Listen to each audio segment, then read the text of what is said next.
என்னதான் நம்ம வந்து ஒரு இதுதான் சூப்பராக டேஸ்ட்டாக வரும் அப்படின்னு ஒரு ரெசிபி எதாவது நம்ம சொன்னாலும் ஒவ்வொரு வீட்டுக்கும் ஒவ்வொரு ரெசிபி இருக்கும். எங்கள் வீட்டில் நாங்கள் இப்படி தாங்க பண்ணுவோம், அதோடய டேஸ்ட்டு வேறு லெவலுங்க அப்படின்னு ஒரு விஷயம் இருக்குல்ல. அதே மாதிரி தான் இன்றைக்கி எங்கள் வீட்டில் நான் வந்து ரொம்ப அர்ஜெண்ட்டாக இருந்தாலும் சரி, ரொம்ப ஃபாஸ்ட்டாக, எப்படி அர்ஜென்ட் ஃபாஸ்ட்டாக அடை தோசை செய்வேன். அதை உங்களுக்கு செஞ்சு காட்டுறேன். உங்களுக்கு கண்டிப்பாக இது பிடிக்கும்னு நினைக்கிறேன். என் அன்பு வணக்கம். மியூசிக் பார்த்து வந்துருக்கேன், ஸ்டார்ட் பண்ணிடுவோம்.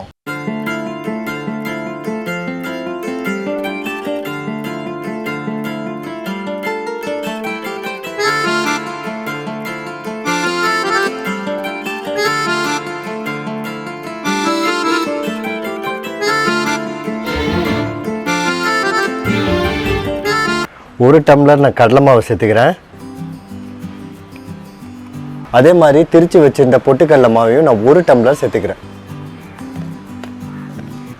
கடலை மாவும் இந்த உடச்ச கடலை மாவு இந்த அரைச்சி வச்சுருக்கீங்கல்ல, இதுவும் அதுவும் ஆல்மோஸ்ட் சிம்லர் தானே, அதையும் சேர்க்குறீங்க அப்படின்னு. ஏன்னா இந்த உடச்ச கடலை வந்து ஆல்ரெடி நல்லா வறுத்து நல்லா இருக்குது. ஸோ அதனால் நான் அதை என்ன பண்ணேன், மிக்சியில் போட்டு நல்லா திரிச்சிக்கிட்டேன்.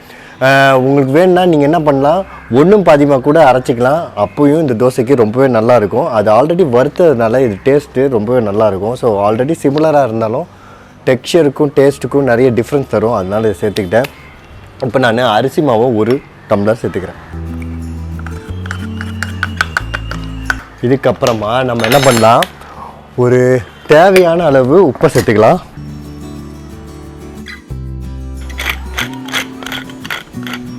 ஓகே, அடுத்து நம்ம என்ன பண்ணிக்கலாம்னா, இந்த விஸ்காவில் இதை போட்டு நல்லா மிக்ஸ் பண்ணிக்கலாம்.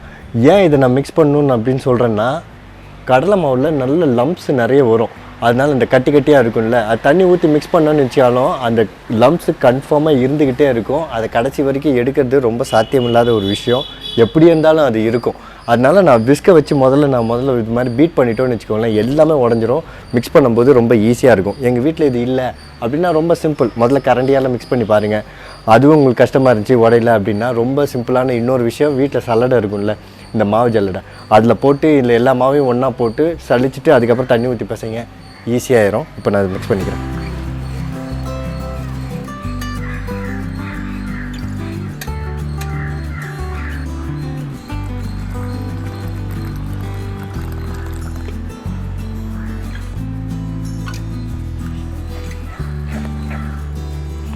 தண்ணி ஊற்றி நல்லா மிக்ஸ் பண்ணிவிட்டு மாவை இந்த பதத்துக்கு கொண்டு வந்துடுங்க.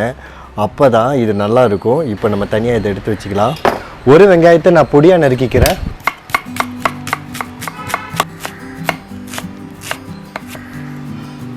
இப்போ நான் 2 டேபிள் ஸ்பூன் நான் எண்ணெய் சேர்த்துக்கிறேன். எண்ணெய் நல்லா காயறதுக்குள்ளே நம்ம கடுகு, உளுந்த பருப்பு, கடலைப்பருப்பு எல்லாத்தையும் எடுத்துக்கலாம்.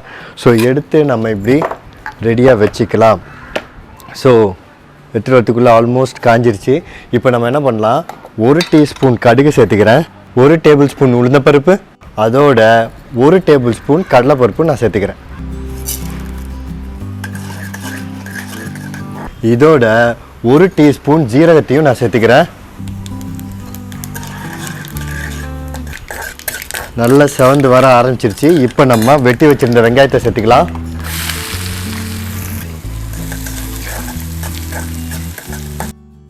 வெங்காயம் லேசாக வதங்கினாலே போதும், கலர்லாம் சேஞ்ச் ஆக தேவையில்ல. கொஞ்சோண்டு உப்பை சேர்த்துக்கலாம்.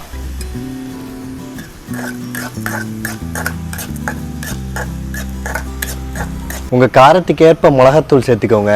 நான் 1/2 டேபிள் ஸ்பூன் சேர்த்துக்கிறேன். இதில் கொஞ்சமாக கருவேப்பிலை சேர்த்துக்கலாம்.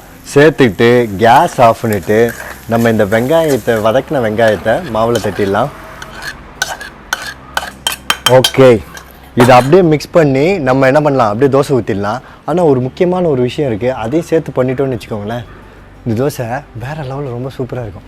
அது என்னென்னா, முருங்கைக்கீரை ரொம்ப ரொம்ப உடம்புக்கு நல்லதுன்னு நான் சொல்லி உங்களுக்கு தெரியணும்னு அவசியமே இல்லை.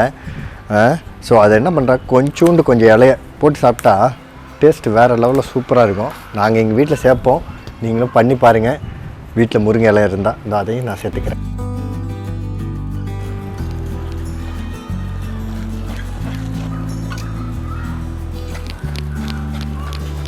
கையை தண்ணியில் லேசாக நனைச்சிக்கிட்டு மாவை அப்படியே எடுத்து தோசைக்கல்ல போட்டு அப்படியே தட்டிக்கலாம்.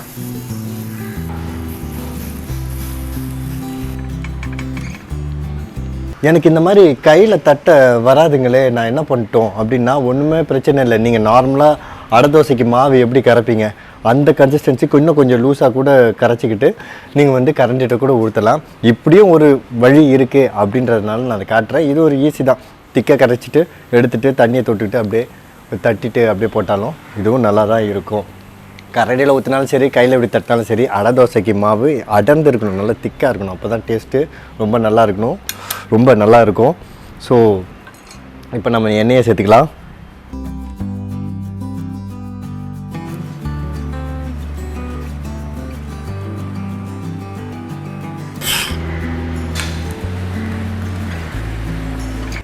Okay, super.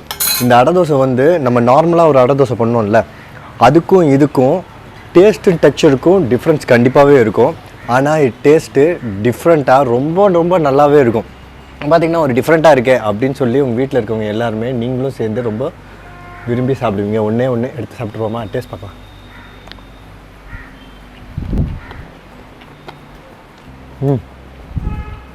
ஃபேபுலஸ், ஃபண்டாஸ்டிக்காக இருக்குது. இதுக்கு கீ இன்க்ரீடியன்ட் ஒரு விஷயம் என்னன்னா, வேக வைக்கும்போது நல்ல எண்ணெய் ஊற்றி நீங்கள் பண்ணணும். எண்ணெயை ரொம்ப ரொம்ப கம்மியாக ஊற்றினீங்கன்னா ட்ரையாக இருக்கிற மாதிரி ஃபீல் இருக்கும்.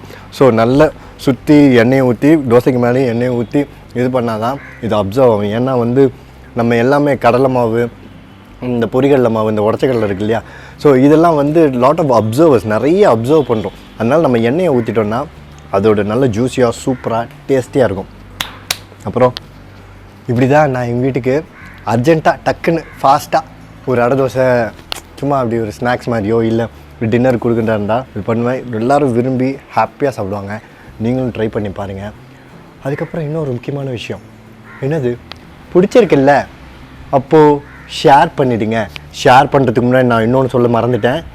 கண்டிப்பாக நம்ம சேனலில் எப்போவுமே சொல்லுவோமே, மிளகு நான் எல்லாத்துலேயுமே சேர்ப்பேன், இதுலேயும் சேர்த்துருக்கேன். இது என்ன இது புதுசாக இருக்கே அப்படின்னு நீங்கள் நினச்சிங்கன்னா கீழே டிஸ்கிரிப்ஷன் பாக்ஸில் ஒயம் ஆடிங் பிளாக் பெப்பர்ன்ற வீடியோ லிங்க் இருக்குது. கிளிக் பண்ணி பாருங்கள், உங்களுக்கே என்னன்றது புரிஞ்சிடும். அப்புறம் ஷேர் பண்ணிவிடுங்க. ஏன் தெரியுமா, life is better when we share.